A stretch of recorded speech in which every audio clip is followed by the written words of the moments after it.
ንሱ ዓቢ ኣምላኽ ኣሜን እኳ ዳ ኣምልኾና ተቐቢሉ እኳ ዳ ናብህላውነቱ ናብቲ ናቱ ፕሬዘንስ ክንመጽእ እኳ ዳ ዕድል ረኺብና ኣብ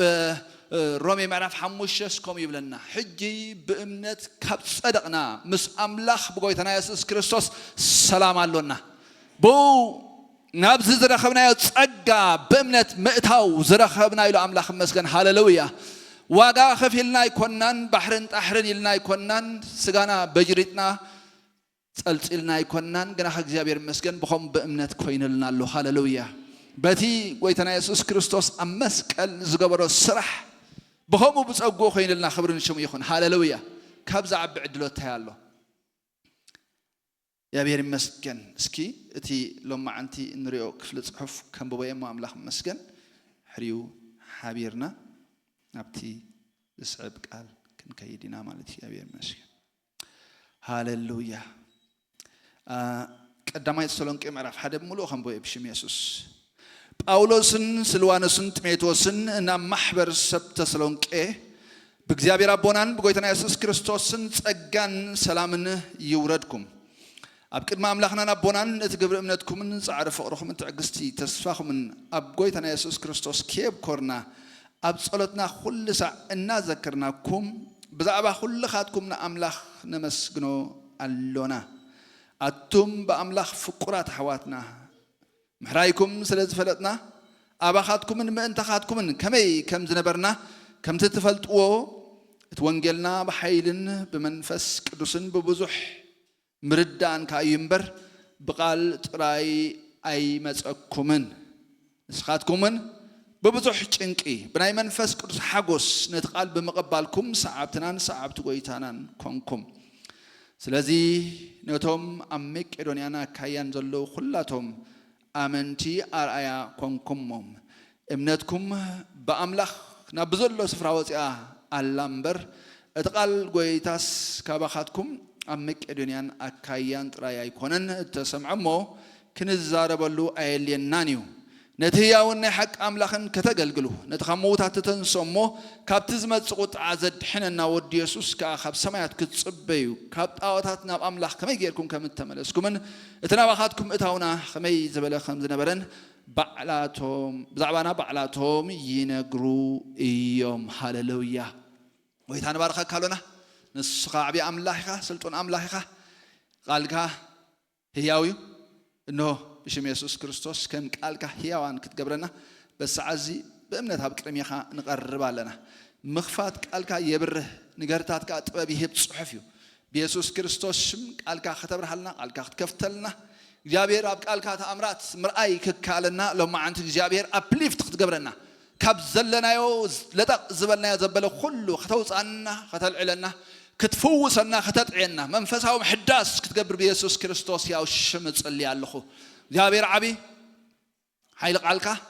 أخاوح يجدديو حيل قالك ندور يرقفه حيل قالك أن إرابات يولدني مو بيسوع كريستوس يا الشم إنه إذا أخل فري نام قنت أبقى خبز صح سرر نجار يجدد جابير أبوز ولد نجارون كولد كجبر بشم يسوع كريستوس اللي علخو جابير عبي لو كل سنة يكاتم مسكن لا قال كهون مسكن كلونا بشم يسوع آمين هاللويا كفلوا يا بيري باركم إنكيو لما أنتي أرستنا عود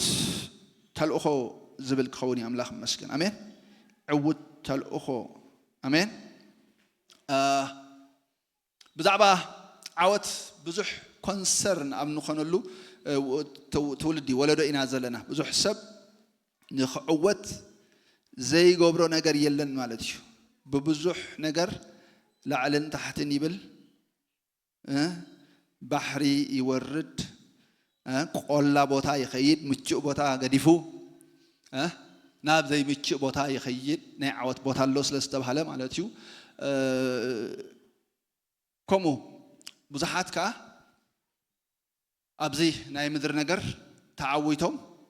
رينا لنا ما تي أملاح مسكن ذي عود تلقو نبلو زلنا جن ذي أملاح عود زبلو مالت بعين أملاح بميزان أملاح ملك أملاح مستر أسي ذي يدس زبلني ذي بحث زبلني ذي سمرتي زبلو عينت عود هنا كرئي مالتي أملاح مسكن እንደ ሕዳሪና ያብት ጽሑፍ እንታይ ልጅምር ጳውሎስን ስልዋኖስን ጢሞቴዎስን ናብ ማሕበር ሰብ ተሰሎንቄ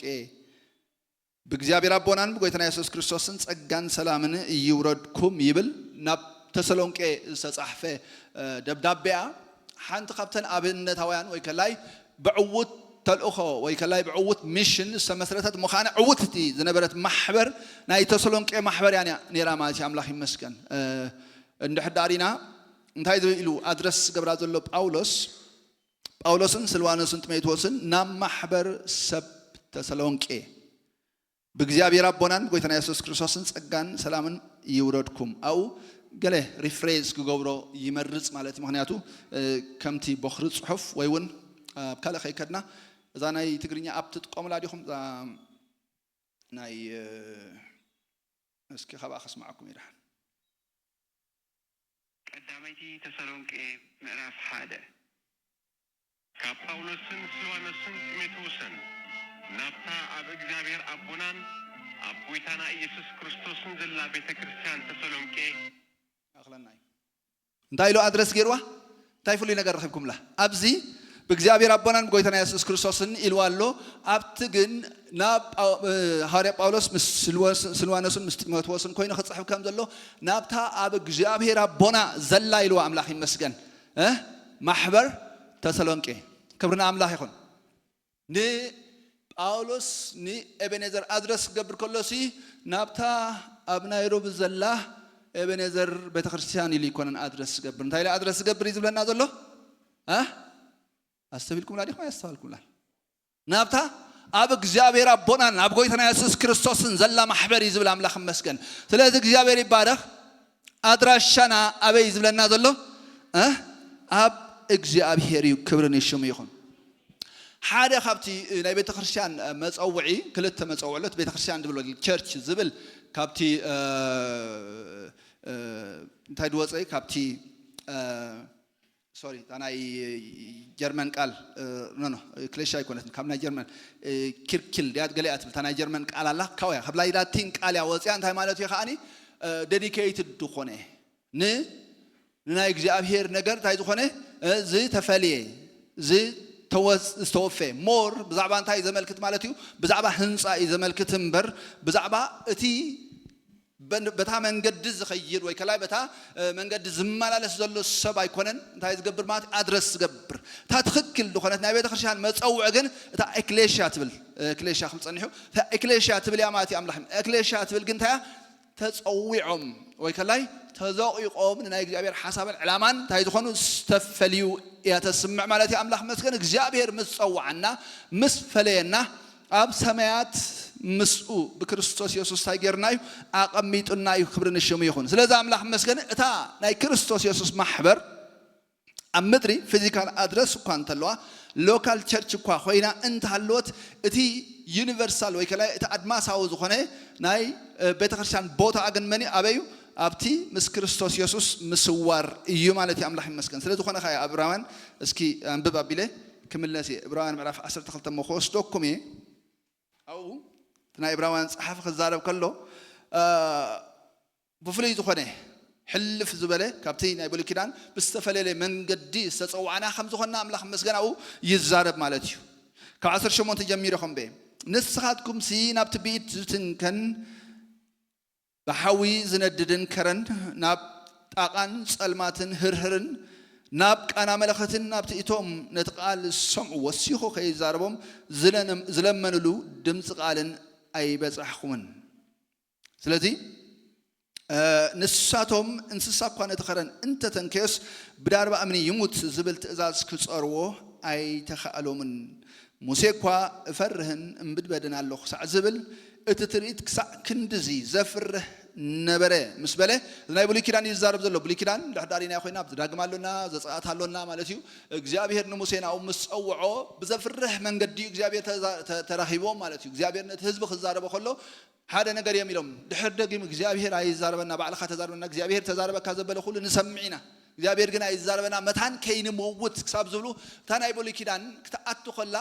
ክሳብ ክንድዚ በዘፍርህ መንገዲ يا أتيا مالتيو أب كلاي كورنثوس مرافق سلستون بخبر خمس مسات جنا خب بمهنياتها نحدش كلان زعزا خبري تا كبرت تبهالكوا كبرتي كم زي كونت وردت أقلقلت ناي موت أقلقلت كم زخنت تا نحنا زلنا يا جنا أملاح مسكن هيوت أقلقلت كم استقبلنا يزارب آمين دحري قد صلا بيلو نسخاتكم جنايلو نحنا نحدش كلان أمنتي نايبولي كلان جابير قربهم كل سخن ددس سبلهم نهم خنيرهم يسمبدو يفرحون يرام مهنياتو ناي جابير هلونا سلزي تلمامدو جابير القدوس أملاح مستي جنا زيت عرق السب ديل كقبر كله موت هابز رئيس الشتت سبي حدم كاب جابير يفرح مالتيو إذا حدش كلا من أملاح مسكن بناي جزار سدم زعرقنا ناوز قربنا سلزخنا نسخاتكم جنايلو ناب كرنسيون نابتا ختما هي وأملاخ سماويت يرسالمن نبينا أتينا نابتا سماويت يرسالم أبغلاتي أنا قرنا له نحنا دكتها سماويت يرسالم كم زخنا دكتها دقلا أب بارنس زلا يرسالم ناي مدري يرسالم دي كونسي نحنا نايتا سماويت كم زخنا نقرنا له أملاخ مسكن نابتو ما ألاف ملاختن يخم سوري دقيقة ما هم بي صارتكم جنان أب كرنسيون نابتا ختما هي أملاخ سماوات يرسالم نابتو ما ألاف ملاختن نام محبر اتم أب سماوات تصحيفهم زلو بخرات ناب أملاخ فراد كله ناب منافس اتم في السماتن صادق أنن ناب يسوس ما أكل حدش كيدان نابتي خبدم أبي الزحاشة الزارب من صاق دمن بتحكم اللهم يبلنا بحد خضاربلو أي كلني حجي جزاون إيه بالليل مالتي أملاح مسكن كن أتي استتصوعنا الصواع أزيو خبر زخنة صواع خم زخنة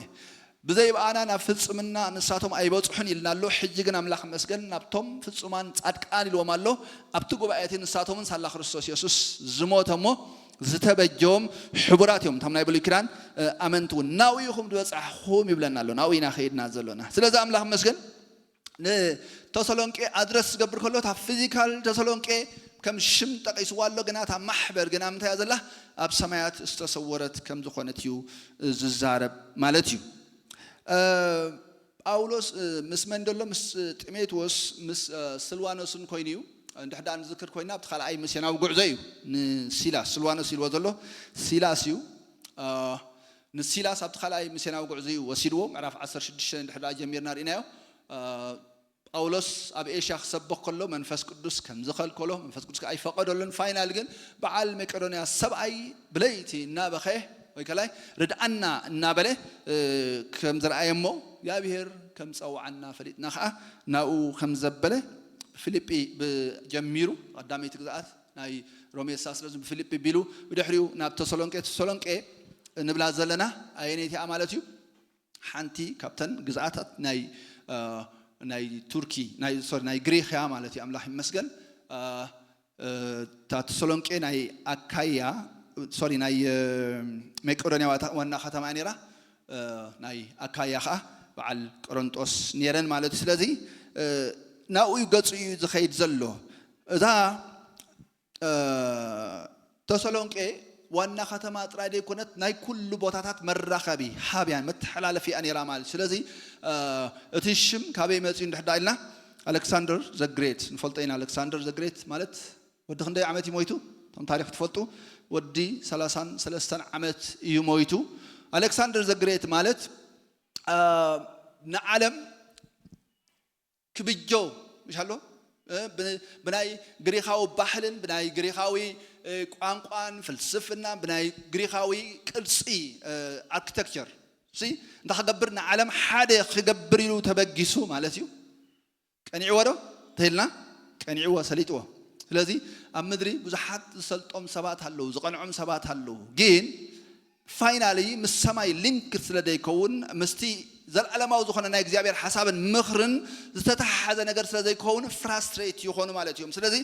እንድሕዳሪናዮ እዚ ጎበዝ እዚ ወዲ 33 ዓመት ከሎ ይሞይቱ ወዲ 33 ዓመት ክኸውን ከሎ ግን እንድሕዳሪናዮ ስጋብ በዓል ህንዲ ስጋብ ጫፍ ከይዱ ማለት እዩ ኣፍሪቃ ክሳብ ላዕሊ ኣውሮጳ ብምሉእ ናይ ገይሮ ብምሉእ ኮንትሮል ገይሮ تزغرمك تاريخ كنغرنا خلو فاينالي مالتها موداتو نزو كله كنترول مسغبره نابي غصاي خيدي مسمني خغطميلو مغاطمت مساني كلهم الاش مسبلو يدم مسحابو مالتيو ልክ ከም ቆልዓ ኮይኑ በኺዩ ብልኻ ማለት እዩ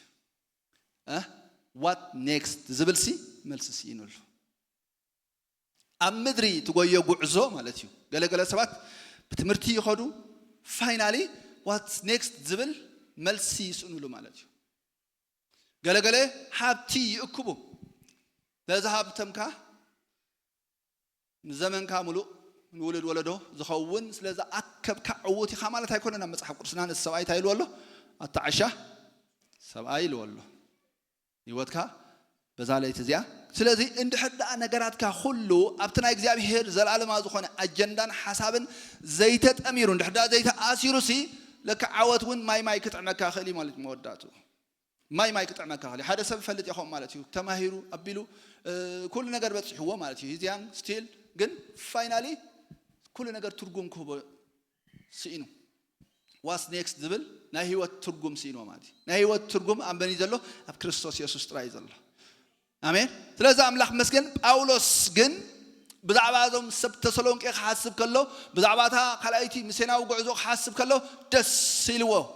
አሜን ባህ ኢልዎ ዝዝክረይ ምክንያቱ it was a successful mission ዕውት ዝኾነ ተልእኾ ስለ ዝነበረ እንታይ እቲ ዕውት ተልእኾ ገይርዎ እንድሕር ኢልና እዚኣ ትመስል ማሕበር ተኸትኮን ኪላ ክትምስረት ኪላ ዕውት ዝኾነት ማሕበር ስለዚ ሓንቲ ማሕበር ዕውት ዘብላ እንታይ እዩ ምናልባት ተሰሎንቄ ክጽሕፈሎም ከሎ ከም ዝናህና ውቁብ ዝኾነ ኣዳራሽ ኣይነበሮምን ይኸውን ምናልባት እውን ኣብ ማእኸሎም ምዕሩጋት ሃብታማት ገለ ኣይነበሩን ክኾኑ ይኽእሉ እዮም ሓደ ነገር ግን ነይርዎም ማለት እግዚአብሔር ይመስገን ንሱ ከዓ ጠቂስወሎ ኣብቲ ምዕራፍ ሓደ ብሙሉ ደሰም ሓሳብ ይደጋግም ግን ኣብ ቅጥር ክልተ ምኽነን ብቢና ኣብ ቅድመ ኣምላኽና ቦናን ነቲ ግብሪ እምነትኩምን ጻዕሪ ፍቕርኩምን ትዕግስቲ ተስፋኹምን ኣብ ጎይታና ኢየሱስ ክርስቶስ ከብ ኮርና ኣብ ጸሎትና ኩሉ ሰዓት እናዘክርናኩም ብዛዕባ ኩልኻትኩም ንኣምላኽ ነመስግኖ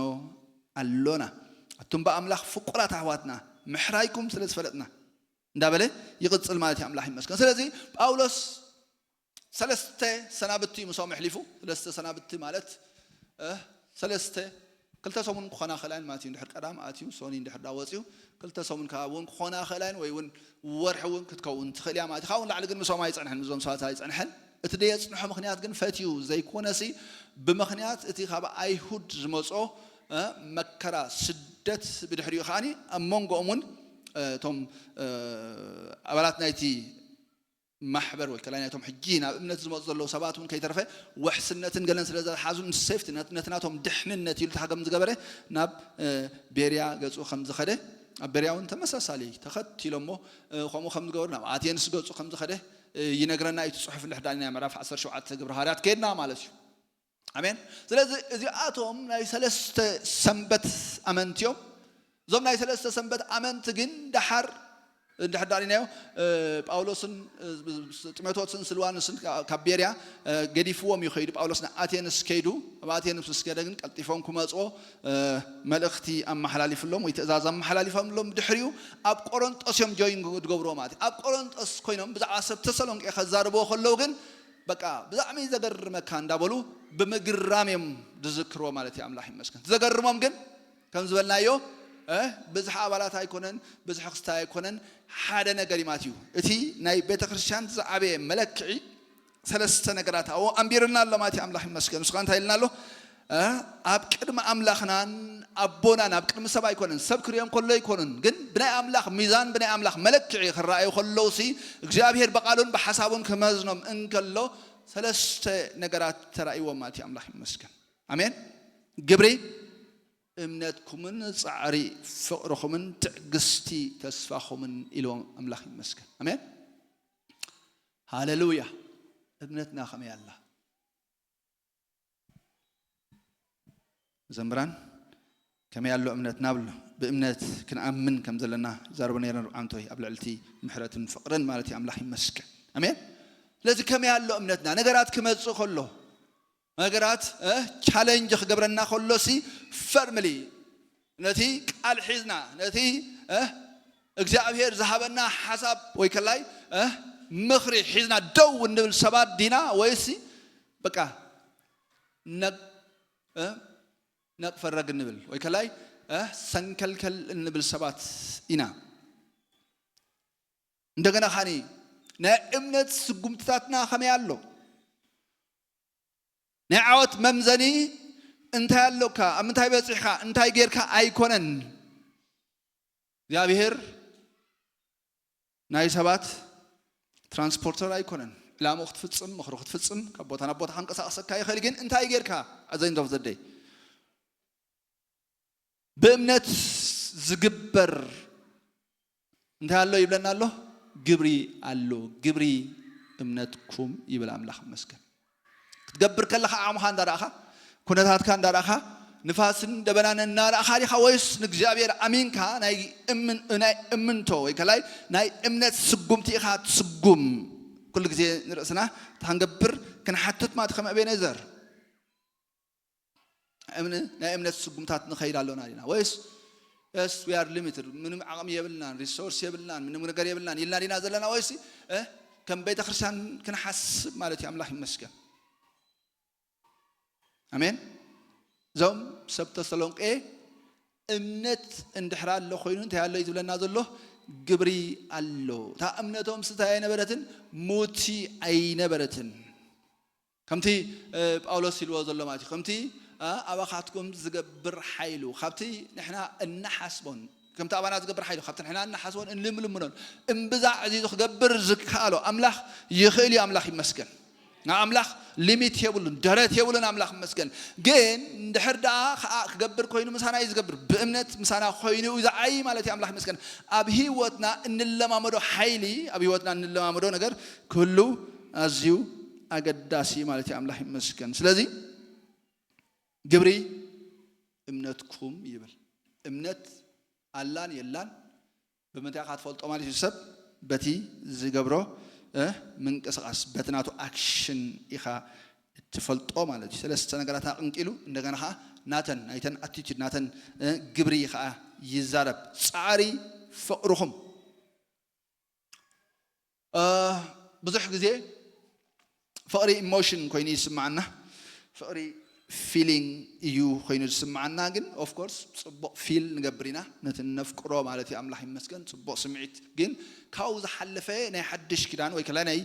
መጽሐፍ ቅዱሳዊ ፍቅር ግን ብፍልጠትን ብመስተውዓልን ዝተሰረተ ፍቅሪ እዩ ክኸውን ዘሎ ማለት አምላክ ይመስገን አሜን ስለዚህ ከመቆካ ከሎ ከምቲ ክዝሕለካ ከሎ ከምቲ ትኾነ ዘይኮነስ ኩሉ ግዜ ፈርምሊ ማለት አምላክ ይመስገን ስለዚህ ስለ ቅዱሳን ስለ አምላክ ስለቲ አብልበኻ ዘሎ ተፍቅሮ ነገር ስለ እዩ አምላክ እንታይ ትገብር ማለት ይኩሉ ግዜ ትጽዕቲኻ ትጽዕር ኢኻ ሓደ ከነስተውዕሎ ዘለና ሰብ ብዘይ ፍቅሪ ክገብር ይኽእል ይኮን እንዴ ብዙሓት ሴሌብሪቲስ መታን ኩስቶ ክንደዚ ሂቡ ክበሃሉ ተባሂሎም ይህቡ ይኮን እንዴ መጽሐፍ ቅዱስ ይዝብለና ትህብ ከለኻሲ የማነይትኻ ትገብሮ ጸጋመይትኻ አይትፍለጦ ይብለና ለዘበን ክትህብ ከለኻ ሜዲያ ከፊትካ ይዘሎ ሜዲያ ከፊትካ ንሱ ናይ ፍቅሪ ይኮነን ክፍለጠልካ ገይሩ ክትበሃል ሴሌብሪቲ ተቀይሮም አለው ገለገልገልቱ እንደሰም ኮም ይገብሪዮም ማለት እዩ ሜዲያ ከፊትካ ዝተሐግዙ ዝተቢሉ ንምግባል ይግበር ማለት እዩ ግን ኩሉ ግዜ ከነስተውዕሎ ዘለና ብዘይ ፍቅሪ ክትገብር ትኽእል ኢኻ ናይ በሐቅ እንድሕራ ፍቅርካ ግን كي جبركا كتبل أي تخلنيخ ردياتنا بزي فقري ببزح موتي ببزح حق أنا أنت هتجبر تخليها كتجبر تخليها تصعد تخليها بزح نجارات تجبر تخليها ولا باولوس وني اللوم على شيء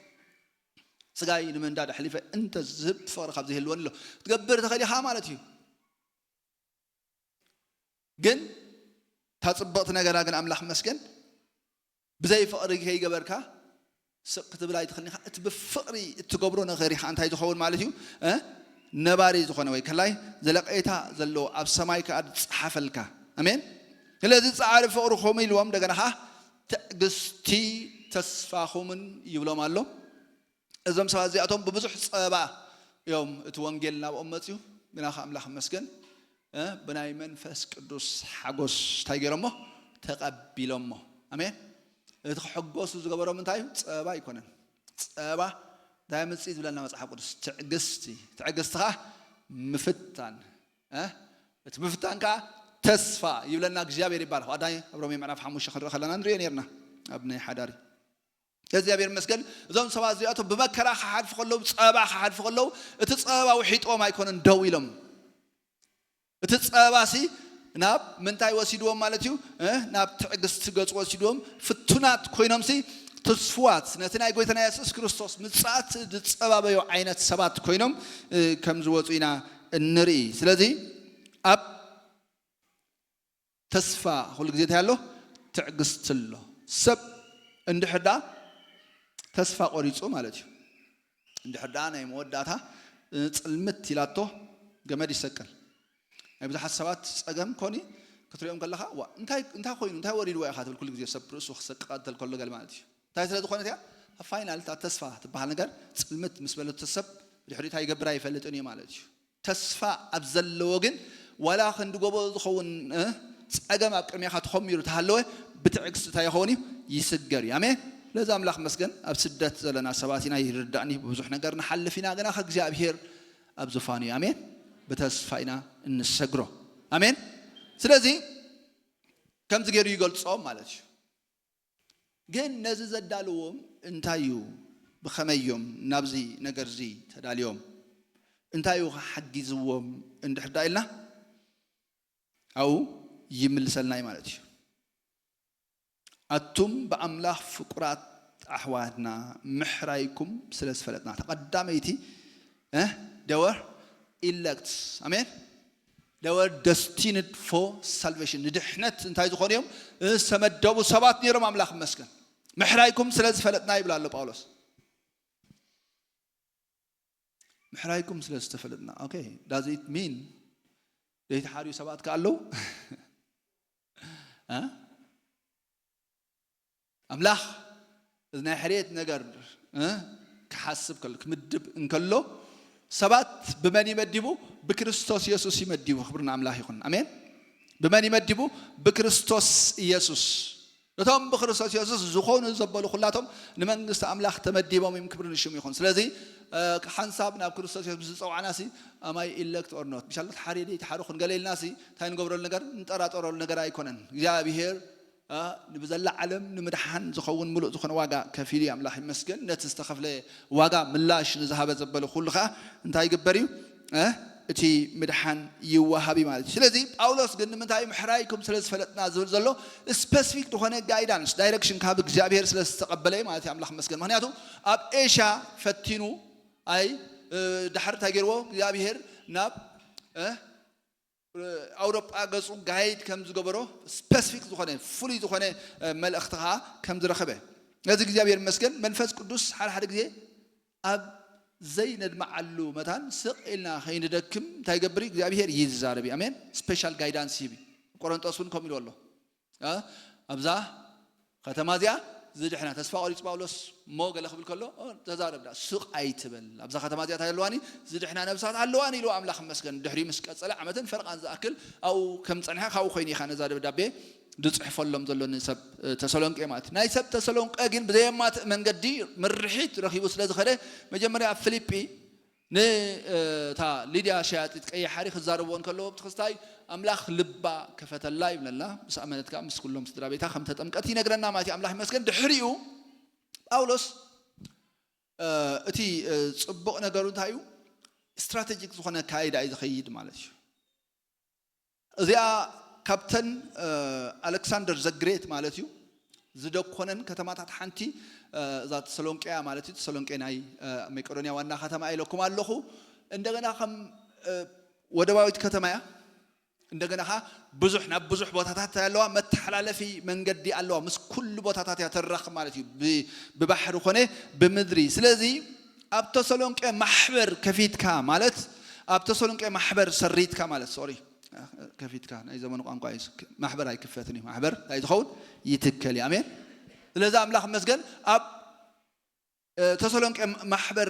ሰሪቱ ማለት ተኺሉ ማለት ጳውሎስ እንዳገበረ ኸሊ ማለት እዩ ናብ ብዘላ ግሪክ ክበጽሓ ይኽእል ባይ ዘ ወይ ናፖሊዮን ከይዱ ኮንከር ገይርዋና ዓለም ምሽ ፋይናል ግን ኣብታ ናይ መወዳእታ ደስኒው ምስ በጽሐ ድሕሪው بتايفويد يتبهال بزح جزء بإنفكشن بزخانة إنفكشن كم موت نالوات تفويسون خون خليو بإنفكشن كموت كله نبيع سريع مالتيو ناب غريخ تراي تمريش مالتيو بزلو جزءات نتاجروا اللوز جيروي إذا غريخ نبعله أبكل التيات مغيله مالتيو مثلاً أكايان مكردانيان تبهيلن أبزي تتعيسن زلوا ناب أن سريع مالتيو حدا نجار جينجرو كبرنا أملاح يخون سخان تايو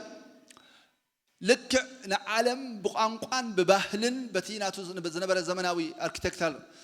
قرصن كصلوايلو تبغيسو ببزح منقد صليوان عالم بفلاي كاب متاي بقانقا غريخ ابتي زمن مصحف قدس تصحفلو ወይ ከላቲ ጎይታና ኢየሱስ ክርስቶስ መጽሉ ጊዜሲ ዓለም በመልእታ በሓደ ቋንቋ ክትራዳዳ ኣብትخلሉ ጊዜ ይነሩ ማለት ያምላህ ይመስገን ስለዚህ እዝን ዓለም በመልእታ ከምበርክኻ ኢሉ በሓደ ቋንቋ ገብራ ኢሉ ሰበገሰስ ለካ እግዚአብሔር بدحريو كنترول يقبرو نيرو جين وتا ميشنو مسفصمه ወይ ከላተና ይግሪህ ቋንቋ موحد مسገበረ ግን አወድ 33 ዓመቱ እንታይ ኮይኑ ከም ዝኸደ ንርኢ ማለት እዩ ብድሕሪ ግን አምላኽ መስገን ክሳብ 33 ዓመት ጸንሐ ኩናት የልዓለ ሰይፊ ዘይ መለሐ ግን አምላኽ መስገን ዓለም ሙሉ በፍቅሩ ዝማረኸ ኢየሱስ ክርስቶስ መጽዩ ነቲ منيو ألكسندر زنصفو بايتا تحقبر خلينا نري كتقملو خلينا نري مالتي أملاح مسكة سلازي باولوس نبذا ختمات يا أخمد خلو بزح زي بزعبا باولوس كن الزارب كلنا أملاح استجاجيو أملاح نباولوس ناب إسرائيل وين بيتروس كه ناب حساب كله خم نيروان بلينا يكونن هذا الريزن جاب هير بيتروس زيد مهرة جوا سبعين يرو بزرارة بوز فلت قليلاوي جفاف عصايو وزيو دايركت وان تو وان كزارب زخلا يخونن باولوس جين جابير مسكن تاي قبريو قانقا غريخ صبق غيرو زمناو زخونن قانقا غريخ صبق غيرو زملخ زحف زارب سبينير املاح مسكن سلازي يسوع كريستوس حيزونا زي كم زغبرو نباخاتكم مئتاونا انتايكم كم زخونو محرايكم سلاز فلتنا يلو املاح مسكن جين أباخاتكم من تخاتكم من كمي كم زنبر نايلو هلا قدامي تتاز وعيات خلايتها سبكتيا سب كلهم كيدو مالتي أملاح مسكن كل جزء كتسبخ كلها قانقا إنسترومنتي مسارحي هذا سب أملاح نبذل العالم كل خنيل وندح حسب الله خينه هم عين تصوع خان أملاح يتصوع أملاح مسكن يتصوع هم تصوع خا عند حدا على حسب كينو حدا خاب تخجبر زلوا مدلوات راي بمنفساو مدلاو አይኮነን ታገብር ከላሎ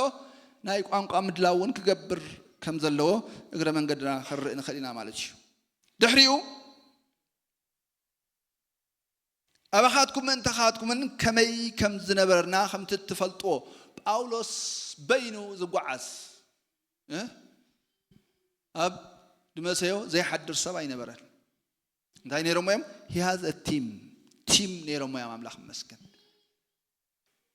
بيني يكونن موف زغبر نيرو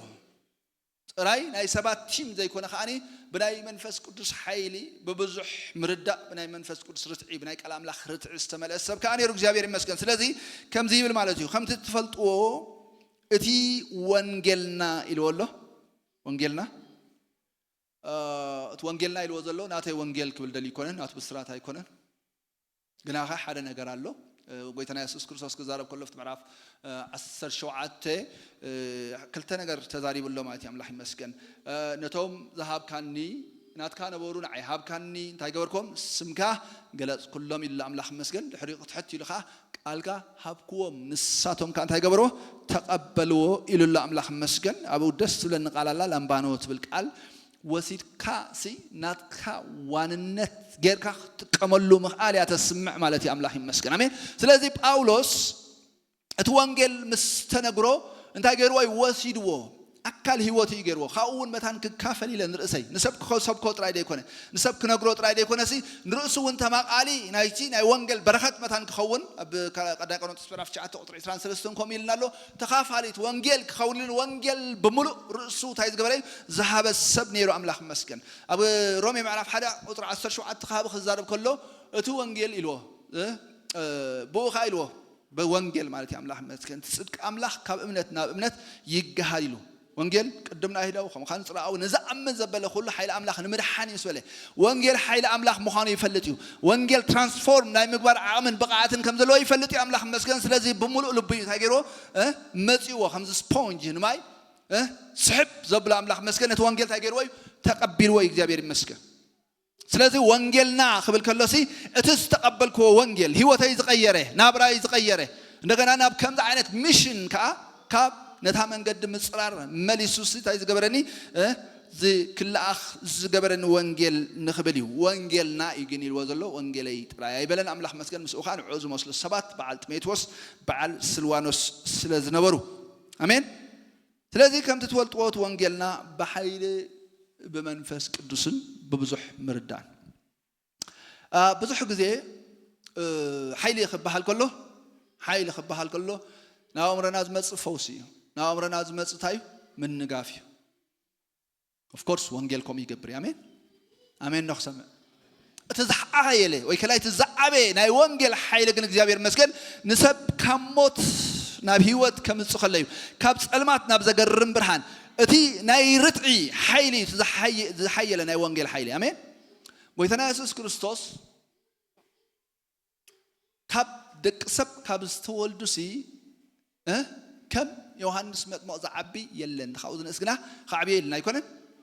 ዋው ዮሐንስ መጥምቅ ኢልኩም እንደሕዳ ኸይድኩም ዮሐንስ መጥምቅ እንታይ ተአምራት ገይሩ እንደሕሪልኩም እንታይ ተአምራት ገይሩ አቤት አይተጻሕፈልናን አይገበረንካ ተዛዓበ ተአምራት ግን ይኸውን ይራ አምላክ መስገን ኣብ ምድረ በዳ ኮይኑ ማለት ኣብ ምድረ በዳ ኮይኑ ደመጾ ድምጺ ካብ ከተማታት ሰባት ጎትጉይቶ የምጽን ይራ አምላክ መስገን ሰባት ናብ መንገድ አምላክ ይምለሱ ልብ አቦታት ናብ ውልድ ልብ ውልድ ካና አቦታት ክሳብ ዝመልስ ማለት ይን ሰባት ብናይ መንፈስ ቅዱስ ርጥዒ ልቦም ክርታ ኣብ ቅድሚ እግዚአብሔር ክምብርከ ክገብር ነይሩ ወታደራት ደፊሩ ተዛረበን ወታደራት ደደሞዝኩም ያእኽለኩም አይተዓምጹ ዝበለይ አሜን yes ናይ አምላክ ሰብ እንድሕር ሰብ ይዕምጽ አሎ አይተዓምጽ ይዝብሎ ክሳብ ክንዚ ኮንፊደንስ ነበሮ በላይ መንፈስ ቅዱስ ርጥዒ ሰመለስ ሰብ ነይሩ አምላክ መስገን ጳውሎስ ተመሳሳሊ ኣብ ተሰሎንቄ ምንም ሪከርድ የብልናን ተአምራት ከም ዝተገብረ ማለት ዛዓበ ተአምራት ግን ኮይኑ ነይሩ እግዚአብሔር መስገን ንስኻ እንታዩ ሰባት በወንጌል ተማሪኾም በወንጌል ተማሪኾም ጥራይ ደይኮነሲ ሽታ ወንጌል ካብኦም ዝወጽእ ዓይነት ሰባት ከም ትላምባኖ ዝበልናዮ እቲ ቃል ምስተቀበልዎ ንርሶም ክነብሩ ጥራይ ደይኮነስ ካብኦም ወጽዩ ናብ ዘላ መቄዶንያን አካያን ክሳዕ ዝስማዕ እንታይ ኮይኑ እቲ ወንጌል ካብኦም ወጽዩ ክብርና አምላክ ይኹን ዳስዋይ ጳውሎስ ብዛዕባ ናይ ተሰሎንቄ ጉዕዞ ክሓስብ ከሎ ሃሌሉያ እንዳበለ ይዝክሮ praise God እንዳበለ ክብርና አምላክ ይኹን ብዛዕባኩም ክሓስብ ከለኹ ንአምላክ ከመይ ዝበለ ዓይነት ሓጎስ ድሕጎስ እንዳበለ ምክንያቱ እንታይ እንዳሓሰበ ግብር እምነቶም ጻዕር ፍቅሮም ትዕግስቲ ተስፎም ወንጌል ምስ መጸስ እግዚአብሔር ይመስገን ትራንስፎርም ገይርዎም ይለውጥዎም እዩ አሜን ክብርና አምላክ ይኹን ስለዚህ ኻላይታዩ ናይቲ ወንጌል ኃይል they were elect ኻላይካ ወንጌል ካ በኃይል ተሰቢኹ ብርትዕ ተሰቢኹ ኮንቪክሽን ተሰቢኹ አምላክ መስገን እቲ በኃይል መንፈስ ቅዱስ በብዙሕ ርድኢት ይልዎ ዘለታዩ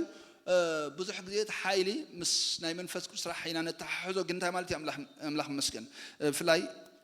ቆሎሴ ምዕራፍ 2 እንደሕዳኸድኩም ትረኽቦ ኢኹም በቲ ናይ መንፈስ ቅዱስ በቲ ናይ ቃል አምላክ ሓቅታት ርጥዒ ዝተመልአ አቲቲዩድ ወይ ከላይ ጠመተ ዘለዎ ሰብ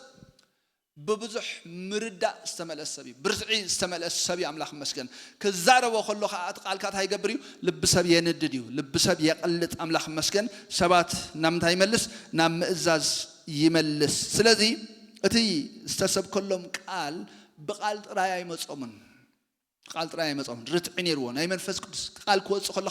ካብ ልብሲ በመንፈስ ቅዱስ ኬሪ እንዳኾነ እንዳተሸከመ ማለት ኣብ ልብ ሰባት ርጥዕታት ይገብር ነይሩ ኣብ ልብ ሰባት ለውጢ ይገብር ነይሩ ፈውሲ ይገብር ነይሩ ዛዓበ ተአምራት ናይ ሰባት ምድሓን ናይ ሰባት ካብ ጸልማት ናብ ብርሃን ምምላስ ስለ ዝኾነ አምላክ መስገን ንሱ ይገብር ነይሩ ሎሚ ዳይሉት ጌርና ኢና ወንጌልና እንድሕዳ ትንቢት እንደሕደየለ ኮይኑ ፈውስ እንደሕደየለ ኮይኑ ገለ እንደሕደየለ ኮይኑ እሱ ሁሉ ናይ ኩሉ ግዜ ድሌት ናይ ጽማትና አምላክ መስገን ተዛዓበ ነገር ግን at the end of the day ኩሉ ዝግበር ንምድሓን ነፍሳት ስለ ዝኾነ ነፍሳት ናብ ቤት እግዚአብሔር ታኾና ክእለልዎን ክምለሳ ክኽእላ ኣለዎን አሜን ስለዚህ ሰብ ኤቤኔዘር ነት ወንጌል ቂምና ይድና ጥራይ ስቅ ኢልና ዘለና ወይስ ኢኮ ይገብራል ሬና ዳራኒ አንከይና ካባና ይወጻል ዲ ልክ ከምዛ አበረኻ ድም አድገላ አንከይድ ከለና ጎቦ ኸይድካ እختብል ከለኻ ኢኮ ዳይጎን ይምለሰካ ይኮነን ስለዚህ አምላኽ መስገን ናይ ወንጌል ኃይል ኻኹም እንድሕዳ ናይ በሐቂ ንሰብ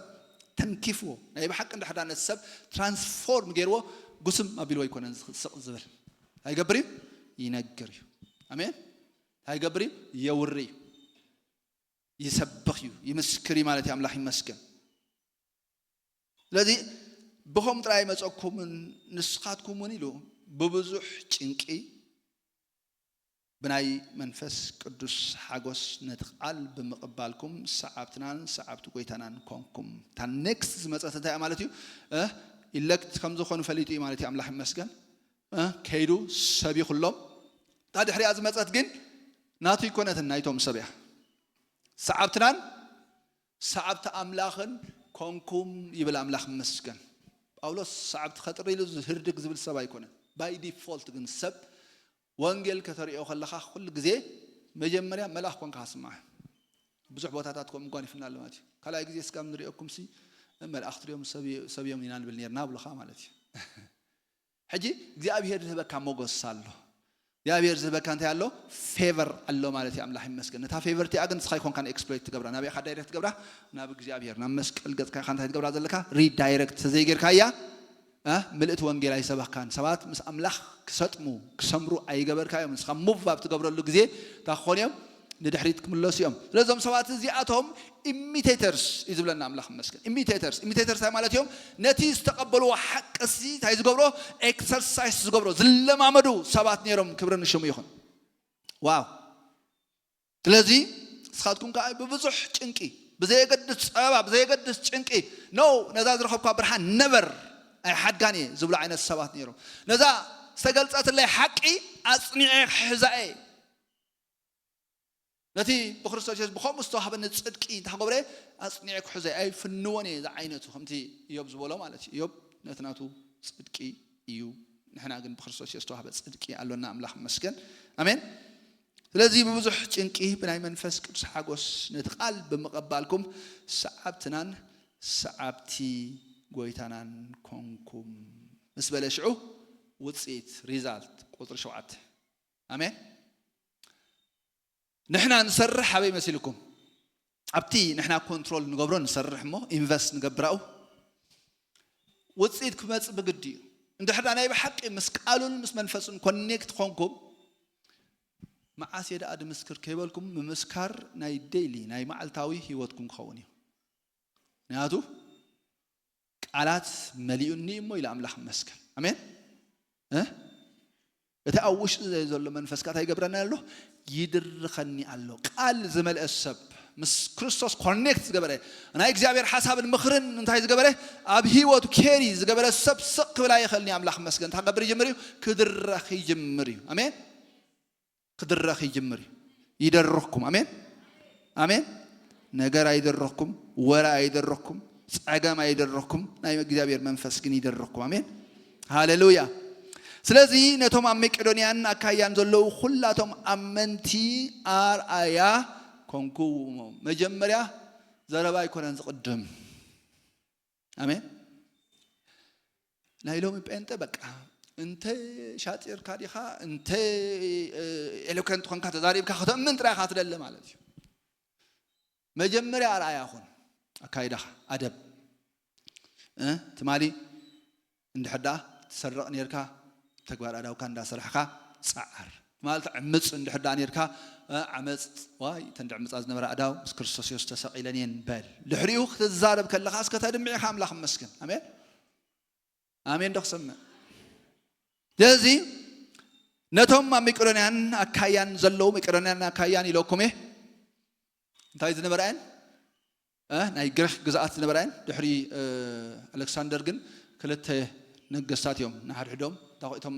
ጀነራላት ዝነበሩ ተፈላለዮም ኣብ ክልተ ግዛአት ተመቂለን እንበር ሕጂ ግን ከም ክልተ ግዛአት ኮይነን ኣብ ናይ ሮማን ግዛአት ስለ ዘለዋን ሕጂ መቄዶንያን አካያን ኢሉ ዝዛረበለን ዘሎ ማለት እዩ መሰረቱ እታ ምድር ግሪክ ማለት እዩ እምነትኩም በአምላኽ ናብ ዘሎ ስፍራ ወጽያ አላምበር እተቃል ጎይታስ ካባኻትኩም ኣብ መቄዶንያን አካያን ጥራይ አይኮነን እተሰምዕሞ ክንዛረበሉ አየልየናን ይሉ አምላኽ ይመስገን አሜን ለዚህ እግዚአብሔር ይመስገን እዚ ጎበዝ አሌክሳንደር ደ ግሬት بخيناتن بقلن كمبرك خا زي كعلى علم مالتيو قدي فواز خد علم بأولوس بحال سبعي جن بشم يسوع كريستوس بناي كريستوس وانجيل جرو نه مدر جريخ ترايل يكونس كاو نبزلا مدري نبزلا علم كسبت وص نزوم سبعة يوم كم زعينة فري كركب نقوله نريو مالتي الله يمسك أمين أولوس تزجرم زر مش هلو خمسة زر أنا قرأ أنا بورين زلنا زر أنا قرأ أنا بورين براحي خمسة بري تري رافينج وقرحان قال قال لي لم نقول سوايد إنه تاريخ قلت كله مالتي بتكيري غير وزن نبر خيد نبر جلورجن هاليلويا كبرنا أملاح يكون أمين ولا بزي قدستي ناتنا نجر كيري نقبرون حدات أبيق سبات تاي قبريم يسمعهم أمين لذي እምነትኩም በአምላኽ ናብ ዘሎ ስፍራ ወጽያ አላ ኢሉ ሃሌሉያ that's why you ብዛዕባ ዛ ማሕበር ዲያ ሓስብ ከሎ ልቡ ደስ ኢልዎ ዳተሓጎሰ ዝክሮም ማለት አምላኽ ይመስገን ክዝክሮም ከለኻ ምስጋና እዩ ዘለዎ እምበር እዚ መላኣሎም እዚ ጎዲልዎም ኣሎ ይኮነን ዝብል ዝጎደሎም ከህሉ ኸውን ግን ተቐንዲ ነገር ዝሓዙ ማሕበር ስለዝኾኑ አሜን ለእግዚአብሔር ይመስገን كم أخوانو زوجبرو من تايو أنت عينت سرح تسريح وشتم أنت عينت لو تيمتيو توانجل مسمت أسي أنت أيو أقدفوهم أنت أيو هيبوهم من دحلنا كاب قطري تشعتن عسرتن على الناشع مالتبو خنزازينا نتهياون حق أملاخن كتقلقلو نتخموتات تنسومو كابت متصوت عزد إحنا نودي يسوع كريستوس كأخر سمعت كتصبيو كابت أعطاتنا أملاح كم يجيركم كم تملسكم نتنا واحدكم اتهونا كم يزبله خمسة نبرن بزعبانا بعلاتهم يجلسيهم مالت تفلو نايت تقرينيا فلو متان كتعمل نايلو تارنجمنت داخوين له بمملاس بمفلات دحريو متصباي دحريخه مملاس غير ولو ግን መጀመሪያ ዝመጽታይ ትወንጌል ምስተነገር ሓደ ነገር ይገር መጀመሪያ ካብ ጣዖታት ናመን ተመሊሶም ናመን ናብ ክርስቶስ ጥራይ ኮነትን ትብል ናብ አምላኽ ጥራይ ኮንታ ትብለላ ካብ ጣዖታት ናብቲ ህያው አምላኽ ኢለወላ አምላኽ ይመስገን ሃሌሉያ አባስ ጣዖታት እዮም ዘምልኹ ነይሮም ዘይሰምዑ ዘይምልሱ ሕጂ ግን እግዚአብሔር ይመስገን ናብቲ ህያው አምላኽ ይኹም ተመሊስኩም ዘለኹም ይብሎም አሎ እዚ ህያው አምላኽ ስማዕርኽ እንደይ ኮን ይኸውን ነገራትኩም አግዲፍኩም ዘሎ ማዕርኽ እንደይ ይኹን ሎሚ ጣዖታትና ደርቢና ናብ አምላኽ ተመሊስና ዘለና ጣዖታት ክብል ከለኹ ንስሐቅ እንዲና ጣዖት ክባሃል ከሎ ብፍላይ ነዞም ህንዳውያን ክሪኦም ከለና በቃ ኩሉ እምሩስ ኢየሱስ ጎይታ ተቀበልተ ኢልካ ኢየሱስ ተቀበልተ ኢልካ ሓደ ህንዳው ሲጸገም ይብልን ጸገም የለን እንታይ ይድህበኒ ይብለካ ህይወት በካ ተልካ ናይ ህይወት አምላኽ ይውስኸብቱም ናይ ፕሮስፐሪቲ ናይ ገለገለ ዘለው ሁሉም ከም ናይ ህይወት አምላኽ ገይሩ ይውስኸ ማለት እዚ ህይወት ድህብ ካለ በረኸት አሎ ናይ ገለሎ ማለት እዩ ሎም ኸአ ብዙሕ ጣዖታት አለው ንሪኦም ዘለና ማለት እዩ ገለ ጽባቀና ጣዖትና እዩ ገለ ውሉድና ጣዖትና እዩ ገለ ሀብትና ወው ደይትን ከፍ ጣዖት እዩ قال خبرتنا أنا مش هلو أنا دوت كيف يزع عينوت مال هو أيو زل خايب صق أملاح زل خا زل خوب صق أملاح زل خو زي كونه أنا تقولوا نقدر يبل كانكم من ما يكون كان لذا أملاح مسكن كان الراقفه زلنا بس إحنا قرات هاللهم سنة ستابقة مالتنا أملاح كم تزد اللي glorify كين قبره كين خبره كين humbly نجزيابير كين قلقلو زحزنا نقدر تلو مجمريا كل راقف اللو أمين ጣዖታትካ መስራገፍካ ጣዖታትካ መስጓሐፍካ አንተ አትገብርቲ ምርጭው ንእግዚአብሔር ተገልግል አሜን ነቲ ያው አምላኽ ከተገልግል ይሉ አሜን ያው አምላኽ መስጣዖታትካ ከለኻ አይምለኽኒ ሜይቢ ናይ ህንዲ አምላኽ ይምለኽ ይኸውን ሱን ያው ስለዚህ ይኮነ ማለት ካለ ተወሰካ ጸገም የለን ጥራይ ሰው አለ ይብለካ ማለት እግዚአብሔር ግን ቆም ይኮነ بيسوسم بعد زخنا مهرو سمعنا حد زي أبو الكيدان إسرائيلوان طاوتات كيسوؤسي نأملاخ كسوس لذي فقدلهم نسيطان نأملاخين يوم زملخون يروم دبل قاش مهرو سمعنا بدعمي زحزن مالش shame on them أتي هياو زخنا إخزابير هياو زخنا مسواتي زقبل أملاخ مسكن بزي تمقل لبي آمين طاوتات كاب غحيف كان نغرات كا كله دربيخا ناو تميس كان برهان تميس كا هيوت املاح من قد املاح برهان املاح كونكا تسوو نغري نغزابير تايز غبر ماتيو دس زبلو كبرنا املاح يكون او اي ودون تاي كا تغبريلو اتي كابتي زمص قطعه زدحننا واو كاب قطعه زدحنا سباتنا امين امين نخسمع قطع أي ملكتكم نيو دك أملاخ نحدا خونكم برقص هو أملاخ خافلكم نحدا خونكم قطع أملاخ قطع أي مدبنان كاب قطع قدان تجرنا أوتينا جابير مسكن متى أنت حنقبر نودو يسوع كريستوس كاب سمايات متى كنت به هاللويا ماراناتا أمين ماراناتا زي بحلو محبر كل جزء سجاون لا خانة يزخيت ماراناتا خن بالكن كلالنا آمين بزي قدس عبيت بروجيكتات أنكلنا كي تفهم يسوع كمسيح بحالكناس آمين يقلقلنا كمان كابزي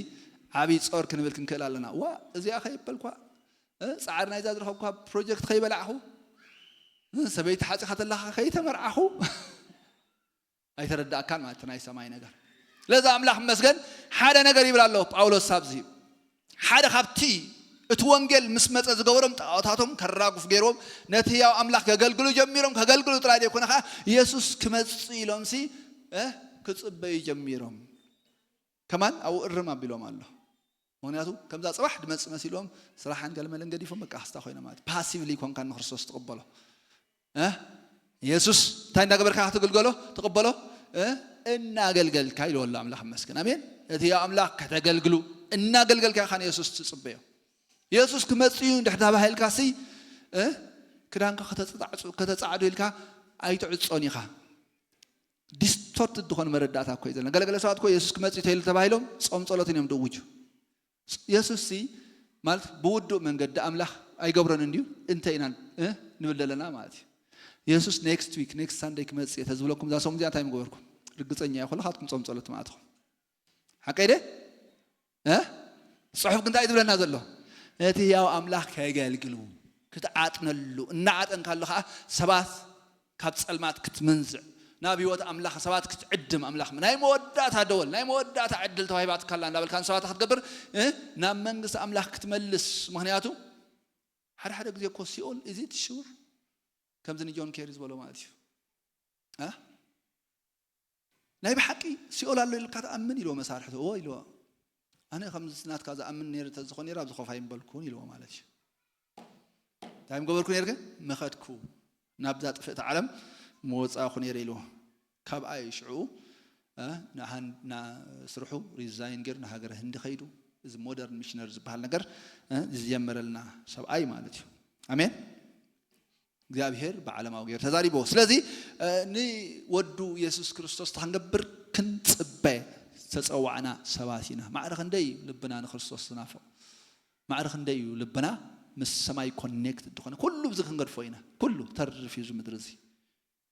ኩሉ ኮነ ሓድ ጎይና እንተ ብዙሕ እንተ ሒደት እንተ ደይብልና ብጥሙይና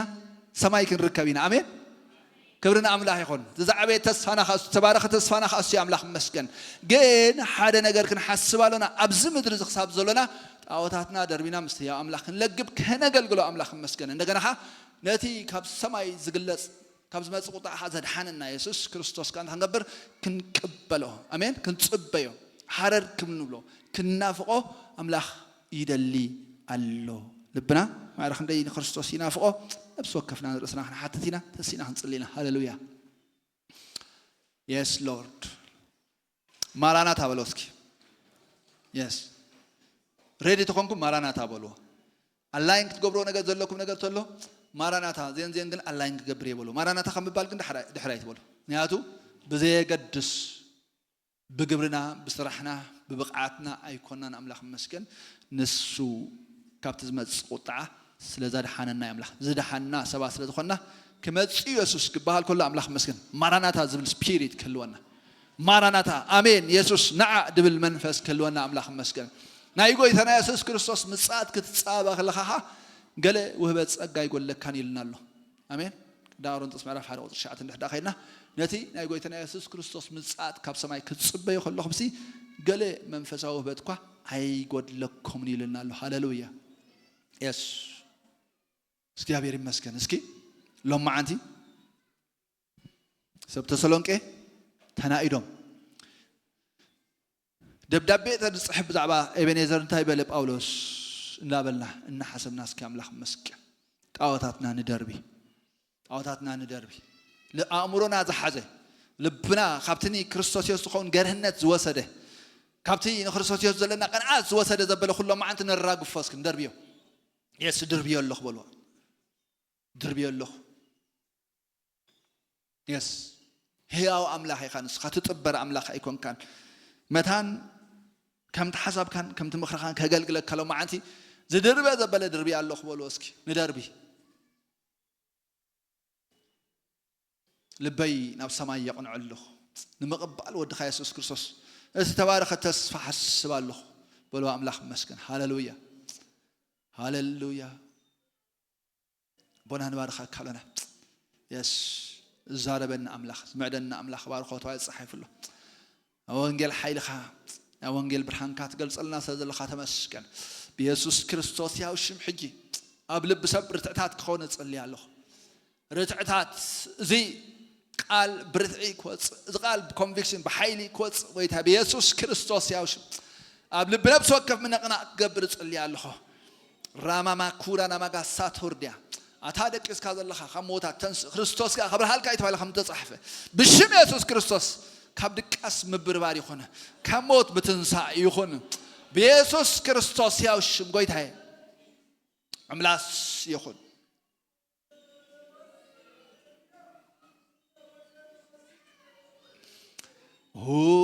هاليلويا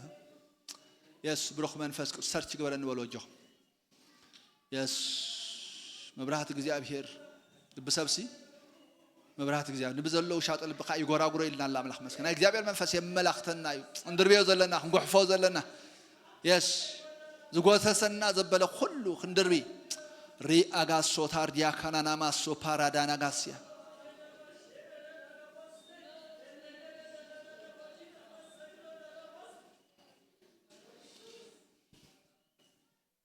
ሃሌሉያ مايك تلكم مايك أبرش مايك تلكم هاليلويا እግዚአብሔር ይመስገን እስኪ ተመስገን ክንብለና يس كابت المات نبذ جرم برهان صوّعنا أملاح كم مملخ تعوت نتيا أملاح كنجلجل نودون يسوع كريستوس كأخاب سمايات كنت به كابت تعوت هاتنا أملاح زملسنا أملاح شمو يبارة كنا مسكونين أملاح مسكن نزا أملاح يس حموش ده كنا مسكونين أملاح مسكن حريو ببركات كن ودينا هاللويا يس